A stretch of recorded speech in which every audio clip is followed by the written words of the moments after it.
Okay, so I'm going to go over magnesium.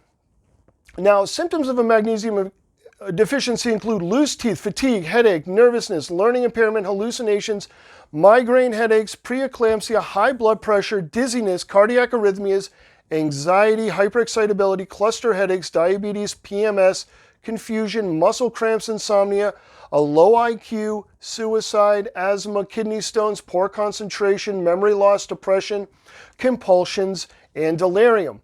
Now, I would consider muscle cramps as being one of the first symptoms of a magnesium deficiency.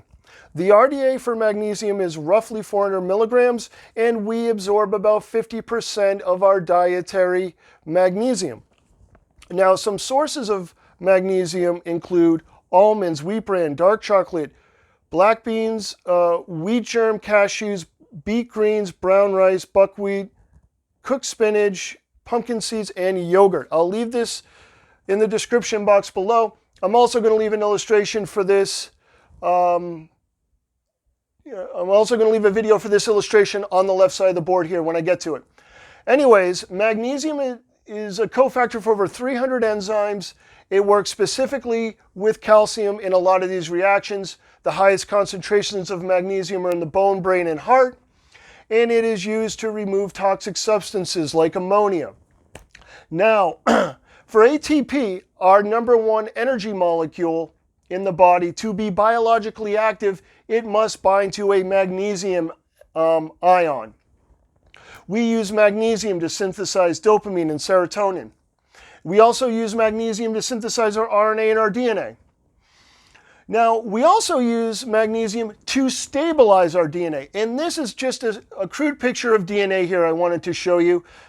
We have a phosphate group in purple, and we have a deoxyribose sugar in orange. And then in the center here, we have the nucleotides, or these nitrogenous bases here. So that's what DNA looks like. It is a phosphate backbone with a sugar, and then in the center we have these two bases. And these two bases can only pair with each other. A binds with T, and C binds with G. So that is basically a crude picture of DNA. Now, I bring this up because magnesium helps stabilize DNA structure. If you lose your shape in your body, you lose the function of that molecule. So magnesium is critical for stabilizing the structure of DNA. Manganese and cobalt also have this stabilizing effect. In fact, magnesium is so good at stabilizing our DNA and maintaining the DNA structure that it would take 1,000 atoms of sodium to have the same stabilizing effect as one atom of magnesium.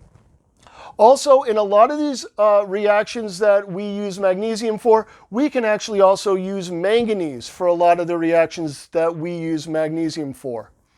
Okay, so on the left side of the board here, I brought up this sodium-potassium pump. Now, it is critical that we keep sodium on the outside of the cell and potassium on the inside of the cell. And these sodium-potassium pumps are necessary for us to do that.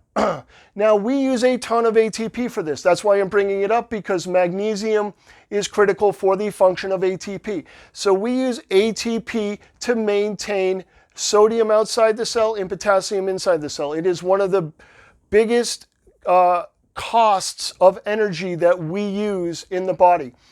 Now, the reason why it takes so much energy to do this is because we are moving sodium atoms against their gradient. Because, see, the sodium concentration is higher on the outside of the cell, and the potassium ions are higher on the inside of the cell. So we are actually moving ions against their gradient, and it costs us a lot of energy. Now, the places that this process is the most critical is in the brain, the heart, and the kidneys. So that is magnesium. All right.